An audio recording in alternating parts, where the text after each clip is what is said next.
à toutes et à tous. Donc, alors la référence au Dalai Lama pour quelqu'un qui s'appelle Chrétien et qui a un fils qui est né le 24 décembre.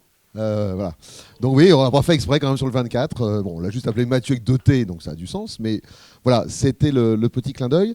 Alors, donc ma mission, hein, c'est d'essayer effectivement de dresser un tableau de cette réforme, à la fois en ayant une vision stratégique, parce que en gros, comme Cyril l'a dit, la réforme est adoptée, bon, on peut en penser ce qu'on veut, elle n'est pas très ambitieuse en réalité, hein, par rapport à ce qui a été fait par le passé, mais je veux dire, c'est une réforme d'ajustement financier, en fait, hein, qui ne sera d'ailleurs que la réforme avant la prochaine, hein, puisqu'on a quasiment planifié le fait qu'en 2029-2030, on en repasse une couche, parce que de toute façon, on est déséquilibré financièrement parlant.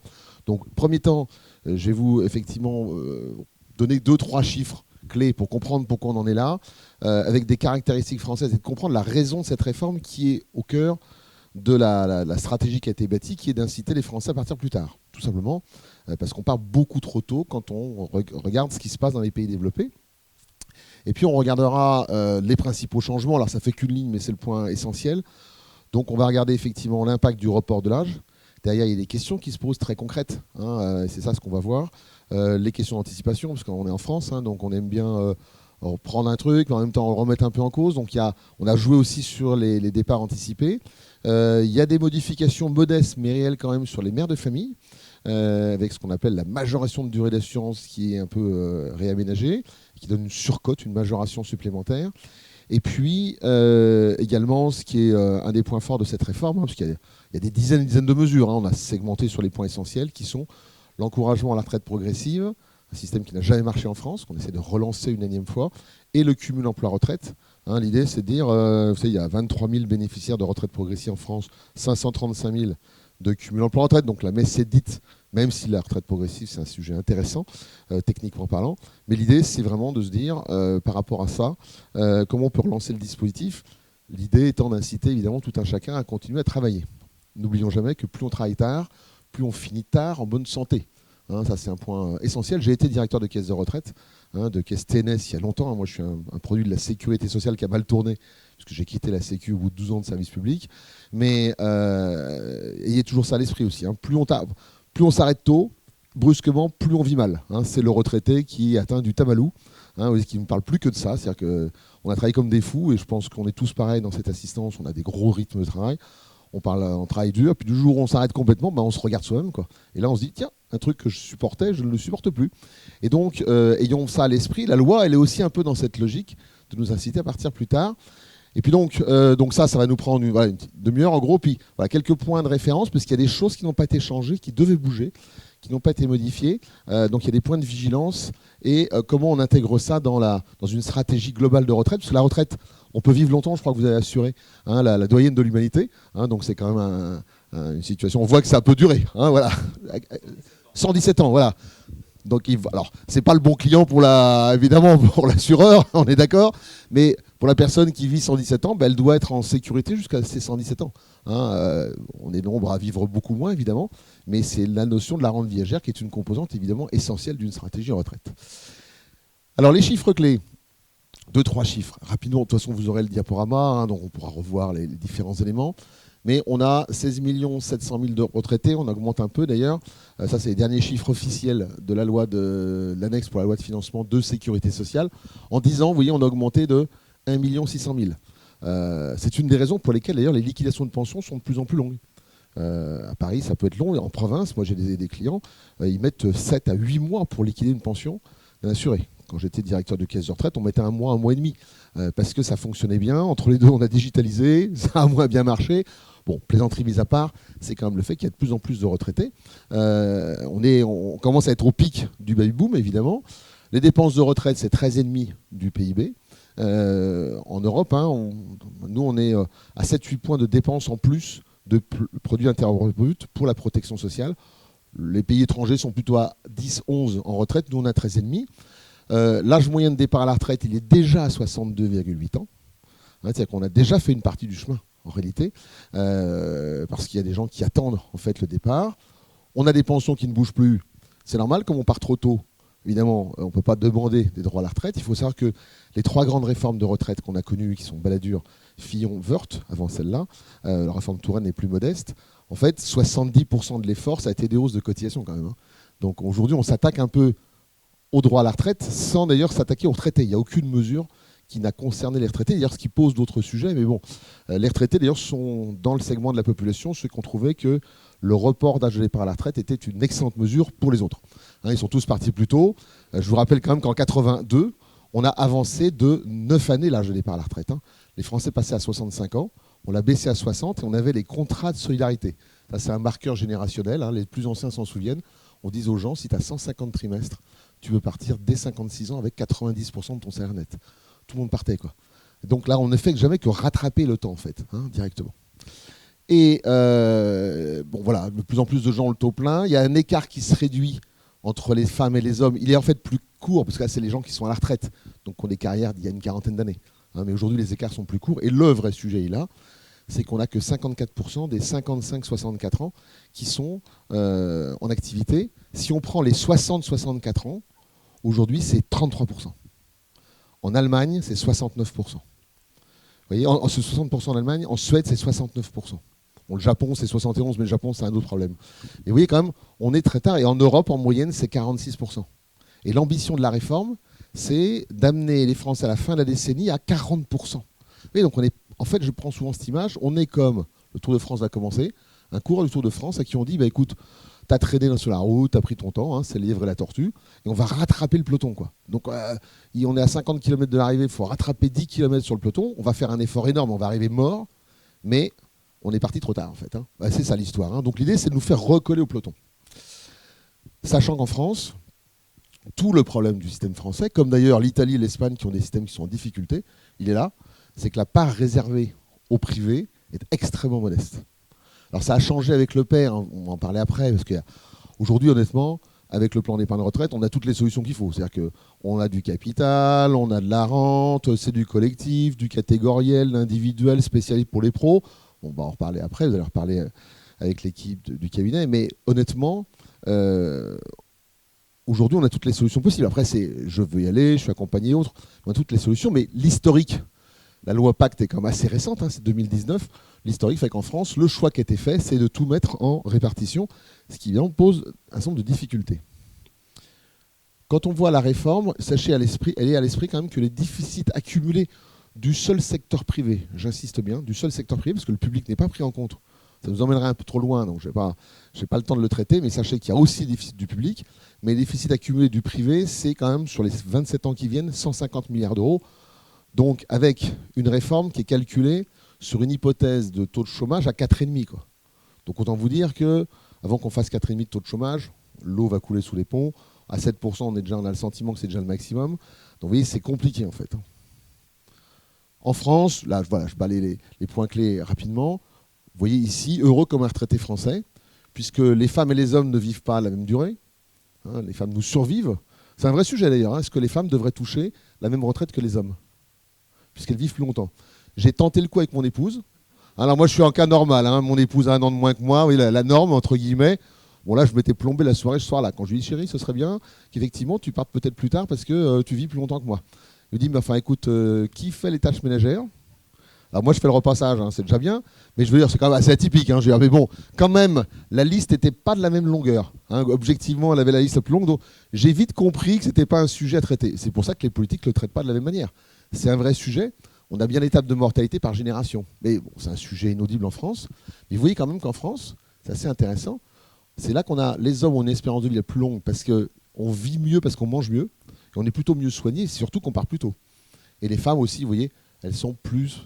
elles ont une espérance de vie plus longue. Donc il n'y a pas de secret. Quand c'est plus long, il faut soit cotiser plus, soit effectivement taper dans l'épargne ou s'endetter. Et vous voyez, la France est là. Hein, on est à 33% de taux d'emploi dans les 60-64 ans, là où les normes européennes, selon ce qu'on prend, hein, l'Union ou la zone euro, est à 45-46. Donc voilà, l'ambition de la loi, pour être très clair, c'est de jouer sur l'augmentation de l'âge de départ et de jouer en augmentant uniquement l'âge de départ. Pourquoi d'ailleurs, je vais vous poser une question, pourquoi on a fait le choix d'augmenter l'âge de départ et pas d'augmenter le nombre de trimestres? Vous savez, c'est la question. Pourquoi on ne te laisse pas plus de trimestres, à votre avis? parce que les Français, c'est des malins, et que les Français, ils veulent tous partir plus tôt, en fait. Beaucoup veulent partir plus tôt. On l'a bien vu dans les régimes Agirc-Arrco, je sais qu'il y a un centre de DRH et DAF dans l'assistance. On voit bien sur le régime Agirc-Arrco, vous savez qu'il y a ce qu'on appelle le bonus-malus, c'est-à-dire que quand j'ai le taux plein de ma retraite de base à 62 ans, ancien régime, on va dire, je peux demander ma liquidation Agirc-Arrco de ma retraite complémentaire, mais si j'ai le taux plein du régime de base, je dois attendre un an pour ne pas avoir de malus de 10% pendant 3 ans au niveau de l'Agirc-Arrco. Sinon, vous savez, si vous passez à 64 ans, vous avez 10% de bonus, 1 an, 20% à 65 ans, et ainsi de suite.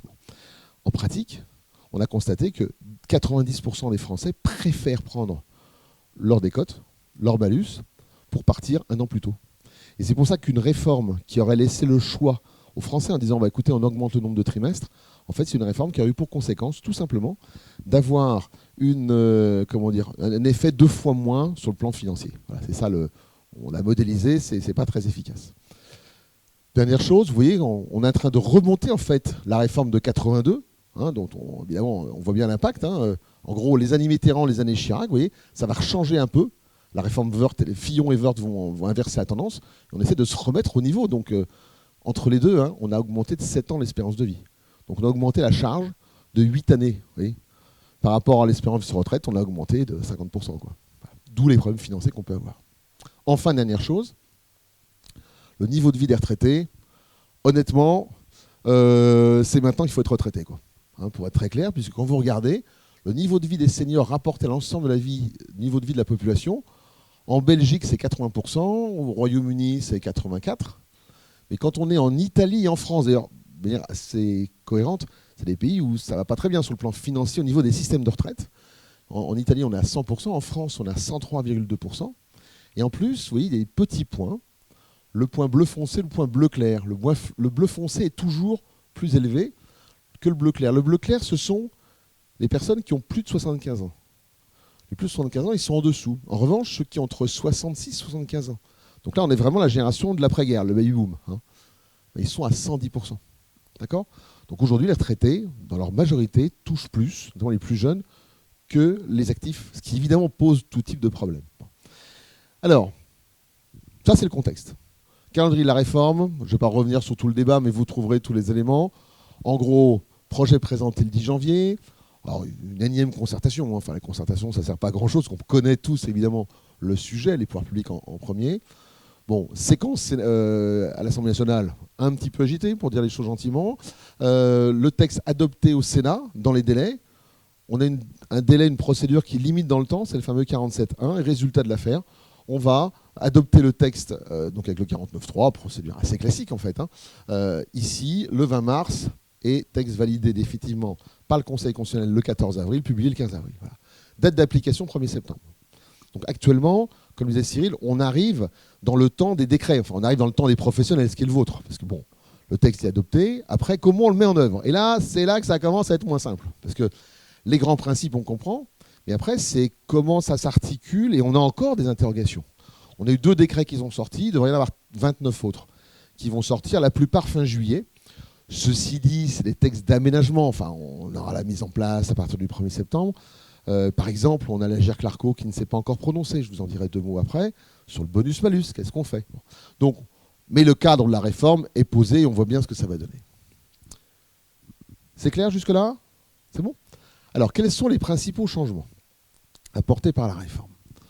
Principal changement, c'est le report de l'âge de départ à la retraite. Jusque-là, pas de sujet, tout le monde a compris. Ou alors celui qui ne l'a pas compris, c'est qu'il n'était pas en France, où la radio ne marchait vraiment pas, ou la télé ne marchait vraiment pas. Quoi.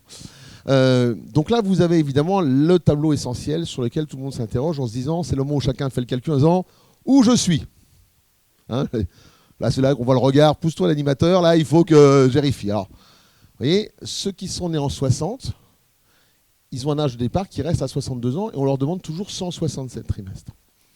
Celui qui est né en 61 jusqu'au 31 août, parce qu'évidemment, en France, on aime bien les trucs un peu compliqués, donc on a segmenté l'année 61 jusqu'au 31 à partir du 1er septembre. Donc les 2 premiers quadrimestres, c'est le dernier quadrimestre, 62 ans, et là c'est 62 ans et 3 mois. Pourquoi le 1er septembre Parce qu'en fait, il fallait le temps de mise en œuvre des décrets. C'est un temps très contraint. Parce que c'est compliqué, hein, il faut rédiger les textes, il y a des petites équipes, voilà. Donc, on est là, et vous voyez, on a 168 trimestres. Alors, vous voyez, sur les trimestres, vous avez le bleu et le rouge. En fait, le bleu, vous voyez que ça monte par séquence de 3 années. Vous voyez, les générations 61, 62, 63, on leur demande 168 trimestres. 169, c'est pour ceux qui sont nés de 64, 65, 66, et ainsi de suite. Ça, c'est la réforme Touraine qui augmente le nombre de trimestres. Et à partir de ce moment-là, progressivement. Et là, vous avez effectivement plus 1, plus 2, plus 3. Alors, on va être très clair, il faut additionner les deux. Mais je vous l'ai mis en rouge pour que vous voyez bien l'impact de l'augmentation liée à la réforme. D'accord ? S'il n'y avait pas eu la réforme, en fait, on aurait eu que l'augmentation bleue, réforme Touraine. Là, on a rajouté la réforme Borne, ce qui d'ailleurs a suscité quelques légères remarques. C'est un peu technique quand même. Mais qui est de dire, en fait, ça va très vite, quoi. Oui, parce qu'on est très tard. C'est mon cycliste. Il est à 50 km de l'arrivée, il est à 10 km dans la vue. Il faut qu'il roule comme un dératé. Ben, on remonte plus vite. D'accord, hein, quand la retraite, hein, c'est un peu comme un paquebot. Hein, c'est même pas un paquebot, c'est un tanker, quoi. Super tanker. Il faut que ça s'arrête, je crois, à 10 000 de la côte pour que. Il freine déjà à 10 000 de la côte, sinon vous continuez. Nous, on est à 2 000 de la côte et on est toujours à fond, quoi. Donc, à un moment donné, quand tu freines en catastrophe. C'est ça. Donc, ça veut dire qu'en fonction de l'année de naissance, pour vos salariés, par exemple, pour ceux d'entre vous qui êtes DAF ou DRH, l'âge de départ va s'organiser de la manière suivante. Hein, et donc, on va se retrouver avec des gens qui avaient prévu de partir à un certain âge. Moi, dans mon équipe, hein, j'ai une petite trentaine de salariés. On a une développeuse, par exemple, qui avait prévu de partir en 2 ans. Ça va être 2 ans et 6 mois. Alors, comme on l'aime bien, on dit, nous, on est content. Elle dit, ouais, mais j'aurais préféré partir plus tôt. Mais c'est comme ça. Hein, ça a cet impact en termes de carrière, avec un objectif qui fait qu'on arrive à 172 trimestres, 43 ans, dès la génération 65. Et dès 68, génération 68, on a un âge à 64 ans. Et j'insiste bien, votre génération, c'est ce qui va servir à vos droits personnels. C'est-à-dire que si, par exemple, quelqu'un qui est né en 63 ne part pas à 62 ans et 9 mois, mais il va partir à 64 ans parce qu'il veut partir plus tard pour toutes sortes de raisons, on lui demandera toujours 168 plus 2, 170 trimestres et non pas 172. Vous voyez, c'est l'année de naissance qui impacte mes droits. On fait toujours comme ça parce que sinon c'est l'émeute, tout le monde anticipe le départ. C'est bien clair là-dessus ? Voilà. Donc, résultat, alors je vous ai mis des tableaux, on ne va pas les commenter tous dans le détail, mais ça vous donnera une illustration pratico-pratique. Hein. Je vous ai fait 2 cas, le cas de Laurent et le cas de Fabrice. Laurent, né en 66, à 62 ans, il aura 167 trimestres.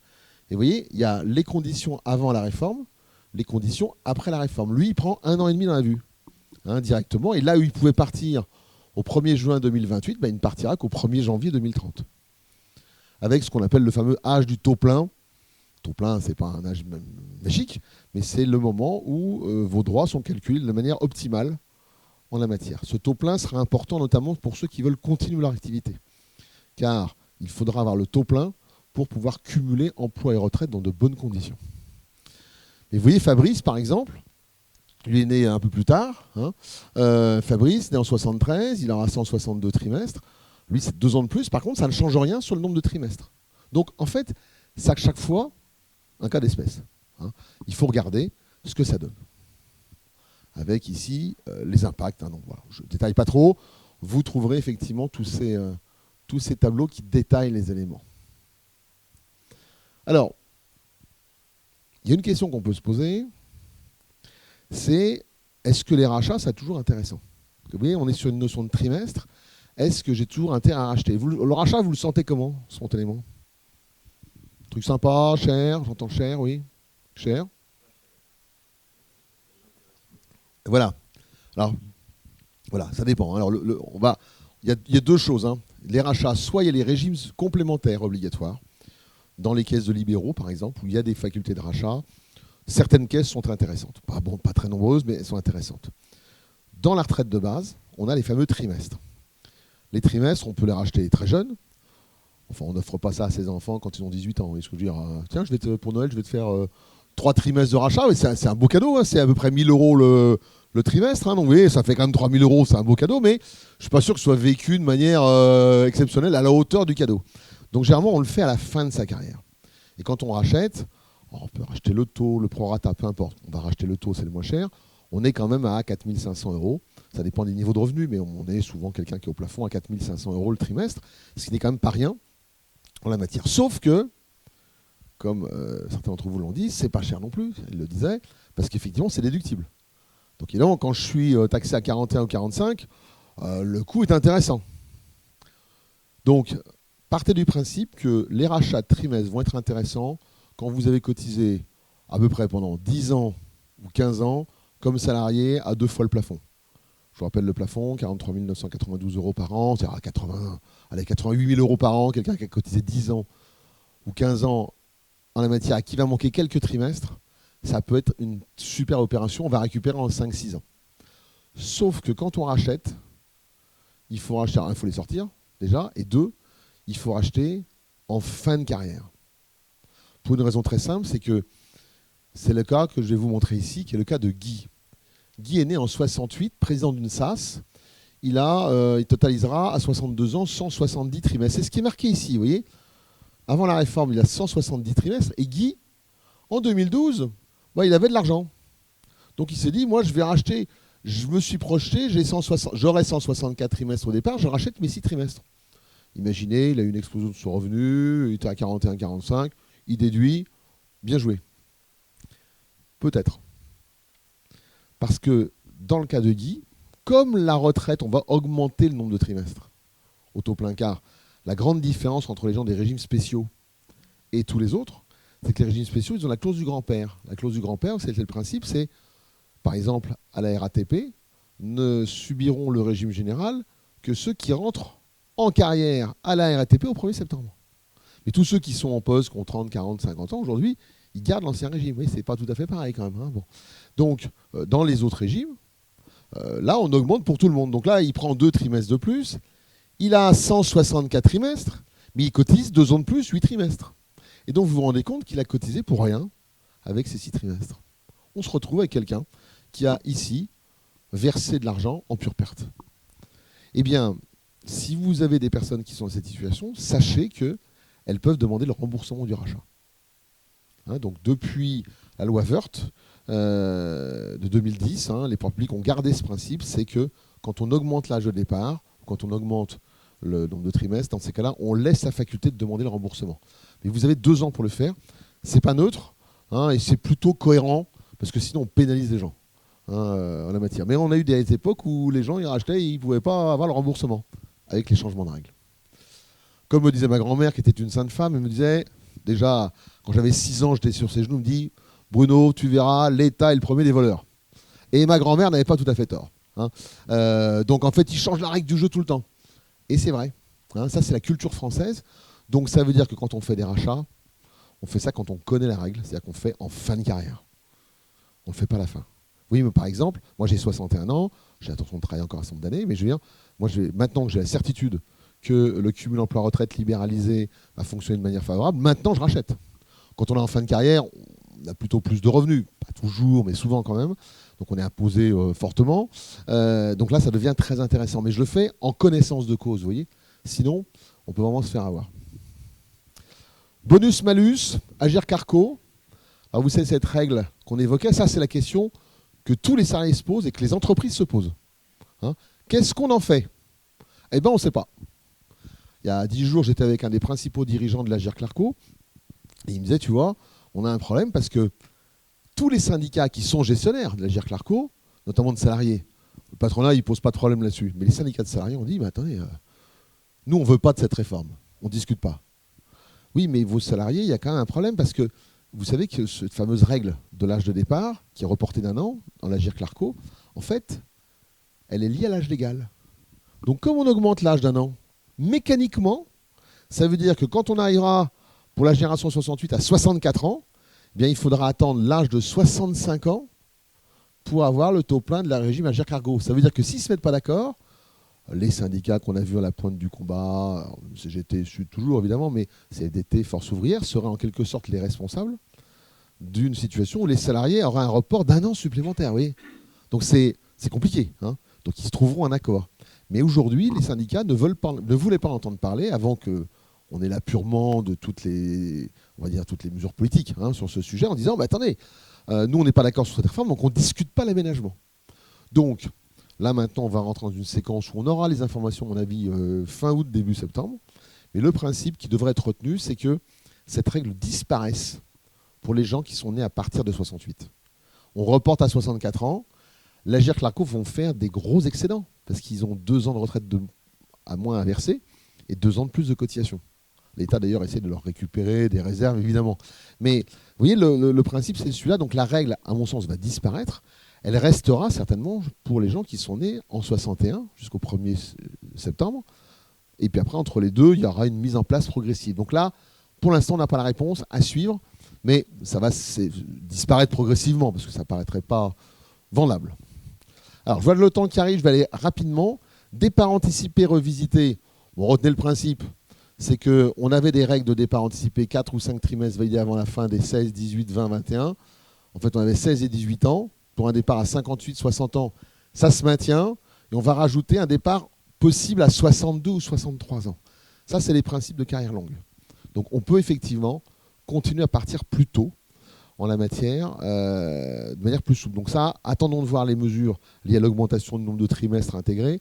Mais là, on aura toujours des facultés de partir plus tôt, vous voyez, notamment dans ces carrières longues, ainsi que les règles qu'on connaît sur les inaptes au travail. Alors, inaptes au travail, hein, les gens qui ont 50% d'inaptitude, la liquidation est à 62 ans, elle reste à 62 ans. Comme les handicapés, tous les autres reportent de 2 ans l'âge de départ potentiel. Les mères de famille.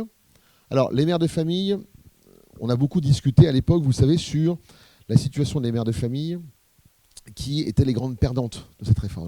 Alors, dans la réforme de Le Voile avant, ça, elles étaient les grandes perdantes. La réforme, je n'y reviens pas, on aime bien le sujet. Là, le texte n'a pas été adopté. En revanche, les mères de famille étaient pénalisées, notamment quand ils ont des carrières complètes. Vous allez très vite comprendre.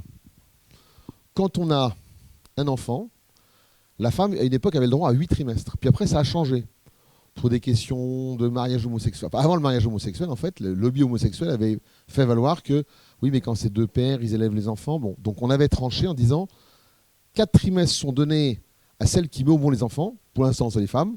Hein. Avec les technologies, il faut être prudent. Hein, bon, tout ce qu'on entend. Mais et 4 trimestres peuvent se partager avec l'homme. D'accord ? Dans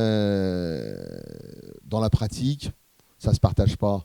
Les jeunes couples, ils n'y pensent pas, parce qu'il faut se prononcer avant le 4e anniversaire de l'enfant. Honnêtement, un jeune couple qui a des enfants à 30-35 ans, il pense à autre chose que le partage des trimestres. Hein, c'est même plutôt souhaitable. Hein. Par contre, quand il y a un divorce potentiel, madame ne lâche rien, évidemment. Hein. Je vous rappelle, dans 80% des cas, c'est la femme qui part. Hein. Donc, effectivement, elle part seule. Non, c'est les chiffres, hein, de l'INED. Hein. Elle part seule. L'homme part rarement seul, dans 20% des cas. Et quand il se remarie, la femme met 4 ans et demi pour retrouver un partenaire stable, pas nécessairement marié, mais stable. L'homme met 6 mois. Je vous reviens sur les tâches ménagères. Compliqué de s'en sortir tout seul. Hein. Nous ne sommes pas aussi évidemment armés en la matière. Donc, avec le report de l'âge de départ à la retraite, ces fameux trimestres ne servaient plus à rien. Oui, là, Valérie, par exemple, a élevé 2 enfants. On l'a mis qu'elle les avait seuls, mais elle aurait pu être divorcée, peu importe. Hein. Les 8 trimestres lui permettaient de combler un départ à 62 ans. Comme on reporte de 2 ans, elle travaille plus longtemps, les trimestres ne servent plus à rien. Et donc on a imaginé un système, c'est le Sénat qui a imaginé le système, qui fasse que quand on a le taux plein, les fameux trimestres, dès 63 ans, on a une surcote. Donc il y a tous des débats sur est-ce que l'homme peut avoir le bénéfice de trimestre. Voilà, sachez que voilà, c'est ça la mesure qui a été modifiée au niveau de ces surcotes. Ah non. C'était un des débats. Elle peut partir elle part à 64, ça ne change rien. Par contre, elle va avoir une surcote qui sera calculée dès 63 ans. D'accord ? Si en fait à 63 ans, elle n'a pas liquidé sa pension, mais à 63 ans, elle pourra avoir la retraite pour le taux plein. Quand elle aura sa retraite à 64 ans, on lui fera un rappel en fait, de 5% de plus dès la première année. Et alors ça va jouer, il y aura plein d'optimisations, là ça m'emmènera un peu loin, mais il y a plein d'optimisations parce qu'on va avoir des femmes qui vont, quant à elles, je dirais, jouer là-dessus, des couples, notamment quand vous avez un couple recomposé. Parce que quand vous avez un couple recomposé, monsieur refait sa vie avec une femme beaucoup plus jeune, généralement. Et donc, vous avez ici en moyenne 10 ans de moins. Hein. Le résultat, c'est que 10 ans de moins, ça veut dire qu'on voit souvent des couples où monsieur a 55 ans, madame en a 40 par exemple, il y a un enfant qui arrive. Donc quand monsieur est arrivé à la retraite, là ça peut valoir le coup de partager les trimestres. Parce que lui, ça lui augmente sa retraite. Vous voyez, voilà, je ne vais pas être trop loin là-dessus, on pourra en parler en question si vous voulez. Mais on a effectivement des optimisations qui pourront se mettre en place. On pourra partager les droits avec ces hommes. La retraite progressive, alors c'est élargi, c'est pas compliqué, c'est ouvert aux professions libérales et aux fonctionnaires. Les professions libérales, ça peut être intéressant, mais c'est difficile d'organiser. Dans la fonction publique, c'est beaucoup plus facile parce qu'il n'y a pas de contrainte de chiffre d'affaires, on s'organise pour le départ plus facilement. Donc voilà, c'est ouvert en la matière. Et le cumul emploi-retraite, ça c'est une mesure importante, et j'en aurai fini sur les différentes mesures. Ici, on a, quand vous arrivez à la retraite, il y a deux cas de figure. Soit vous avez le taux plein, soit vous n'avez pas le taux plein. Si vous avez le taux plein, vous êtes en cumul emploi-retraite dit libéralisé. Ça veut dire que vous pouvez reprendre une activité et vous pouvez avoir des revenus même supérieurs à ce que vous aviez quand vous travailliez. C'est génial. Vous avez, par exemple, vous avez un revenu, 100, et vous partez à la retraite. Votre retraite va vous donner 50, mais vous continuez votre activité en fait. Vous avez 150. Ça peut être très bien pour des cadres, des entrepreneurs et autres. Ou alors, souvent les gens en cumulant emploi-retraite, ils allègent leur activité. Travail à temps partiel. Donc on peut maintenir son revenu par ce biais. Eh bien, la grande nouveauté, c'est que désormais, on acquérera en plus des droits supplémentaires. D'accord ? C'est-à-dire que vous acquérerez des droits en plus, c'est-à-dire que derrière, vous aurez, pendant le nombre d'années où vous aurez continué à travailler, des surcotes, on y revient, 5% par an de plus. Donc concrètement, 64 ans, je pars à la retraite, je suis en cumul emploi-retraite libéralisé, je demande ma retraite. Je continue à travailler jusqu'à 70 ans, eh bien à 70 ans, je toucherai ma retraite plus une surcote qui va me servir des droits de concurrence, effectivement, des années où j'ai exercé. Vous voyez, donc ça va augmenter. Par contre, vous n'avez que deux coups. C'est comme dans un fusil. Quand vous faites du baltrap ou de la chasse, voilà, c'est pas un Uzi ou une Kalachnikov ou un M16. C'est-à-dire que vous ne tirez pas en rafale, vous tirez avec deux coups. Donc effectivement, la liquidation et un nouveau calcul. Ce qui est un plus quand même. Donc ça incite les gens à avoir le taux plein. S'ils sont trop loin, par contre, ils ont un cumul emploi-retraite plafonné, et là, le revenu est limité, ils n'acquièrent pas de droits supplémentaires.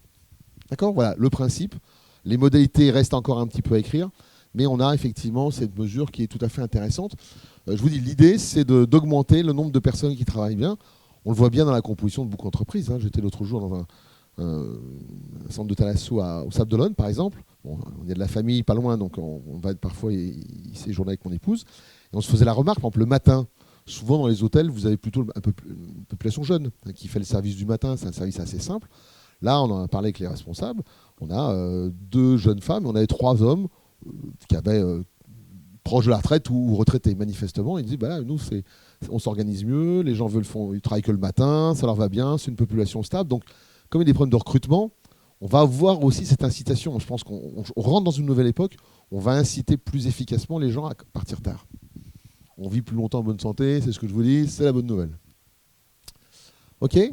Alors, deuxième temps, pour bien rester dans le timing, quelle séquence, quelle stratégie après la réforme des retraites ? C'est facile. Il y a deux points qu'il faut surveiller. Le premier point, c'est les femmes. Il y a toujours un point avec les femmes, parce que notamment, elles perdent des droits, potentiellement. Et le problème, c'est notamment la pension de réversion. On a un discours très politiquement correct en France qui dit de toute façon, ce n'est pas un problème, les femmes travaillent. Oui, elles ont une activité professionnelle rémunérée, mais pas toutes. La première. Et toutes n'ont pas la chance d'avoir des métiers intéressants et bien rémunérés. Il y a quand même une partie importante qui ont des métiers pas toujours très intéressants et pas toujours très bien rémunérés. Et surtout, avec une augmentation assez significative des divorces, ça pose des problèmes de droit. Donc, la réforme devait revoir les droits familiaux, les droits sur les femmes. Par exemple, si vous vous souvenez, l'épisode précédent avec la réforme de Levoy, Jean-Paul Delevoye avait fait des calculs. Ils n'avaient pas directement discuté, parce que l'IPS, je ne vous l'ai pas dit, mais c'est un think tank qui travaille à la réforme de la protection sociale. Donc on discute avec tous les partis, quels qu'ils soient, politiques, syndicats, enfin c'est très intéressant. Et quand ils avaient fait la réforme, ils n'avaient pas fait les calculs jusqu'au bout. Ils avaient fait que la retraite de base. Ils n'avaient pas fait les calculs à la retraite complémentaire.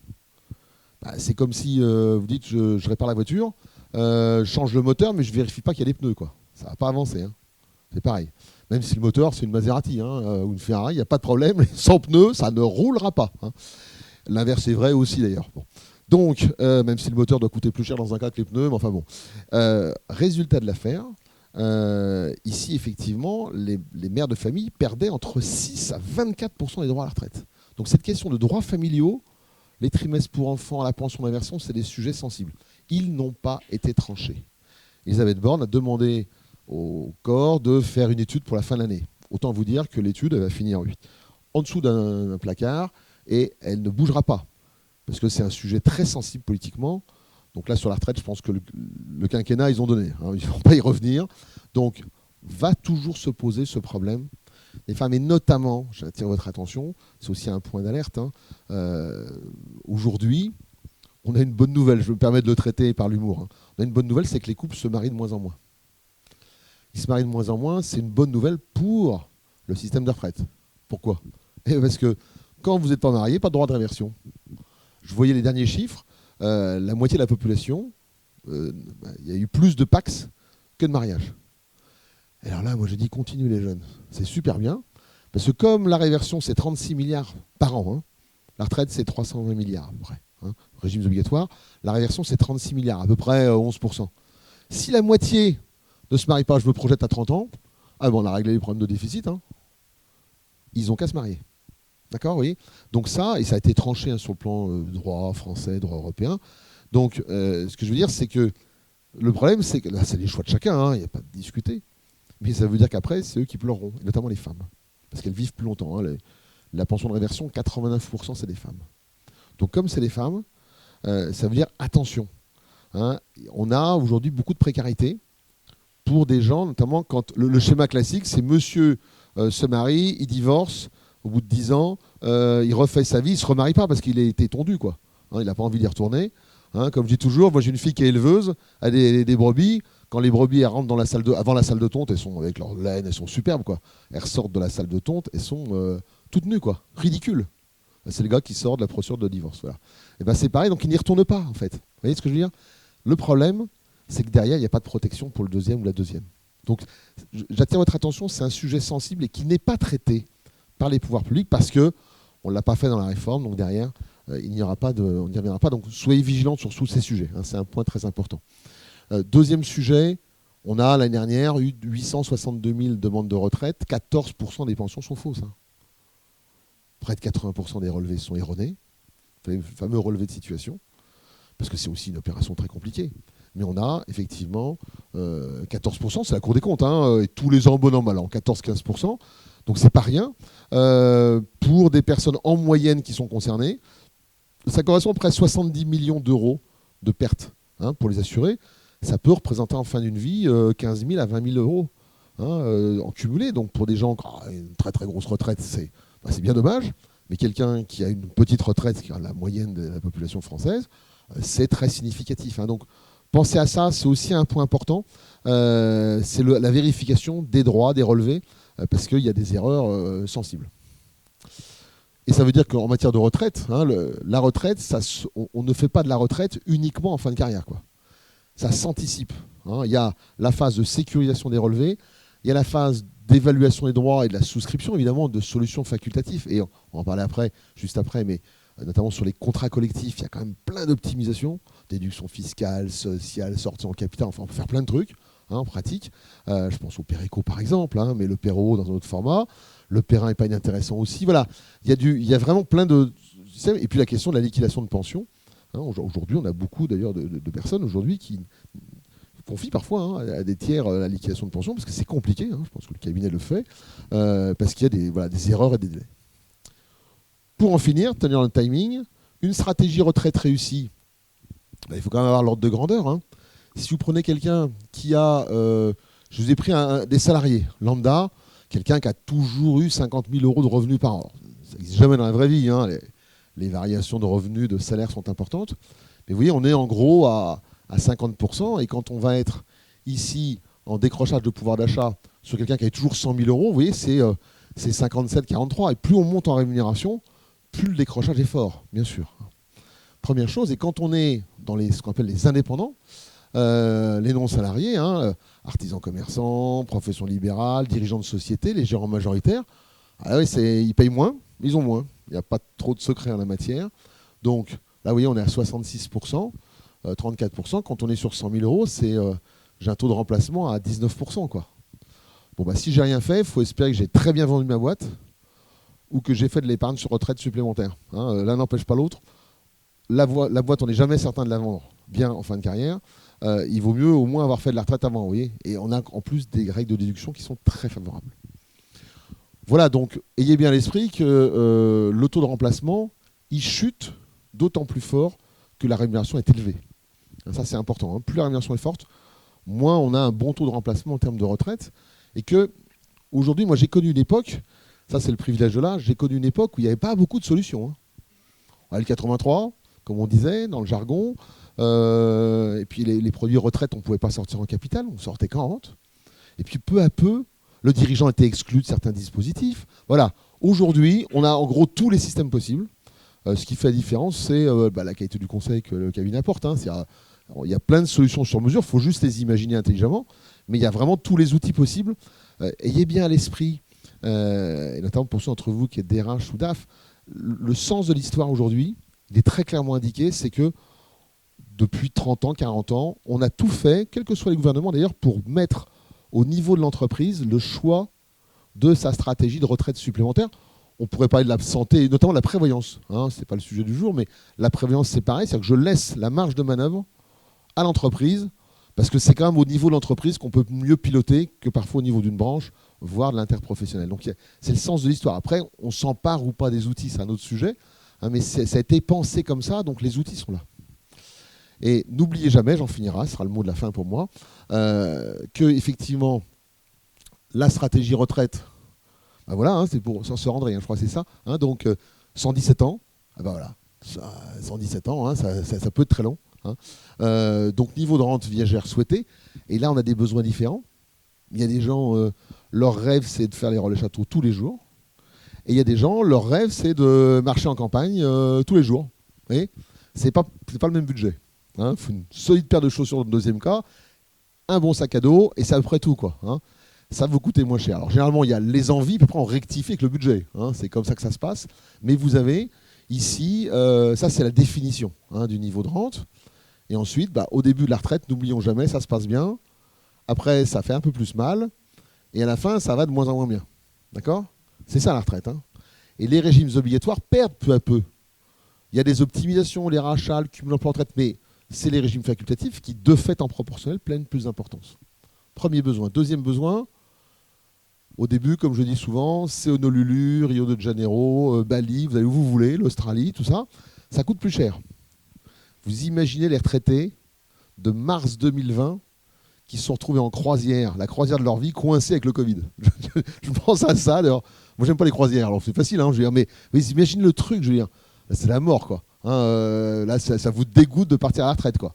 Donc, mais n'empêche qu'au début, on voyage plus loin, puis à la fin, ça va être, voilà, après, on va être, soit on va à Saint-Mandé, soit après, on va, à Melun, Fontainebleau pour les plus aventureux, quand on a 80-85 ans. Comment ? C'est très bien, Saint-Mandé, j'ai fait mon service aux Invalides, aux Invalides à Vincennes à côté. Donc c'est pour ça que je me souviens bien de Saint-Mandé où je m'arrêtais à chaque fois. Sur de bons sympas, mais c'est plus proche, vous voyez ce que je veux dire. Ça va vous coûter moins cher malgré l'augmentation du ticket de métro. Voilà, donc, globalement, on a quand même un budget plus abordable. Et c'est pour ça que j'ai mis le Jura, voilà. Puis à la fin, la retraite, c'est la rue du médecin.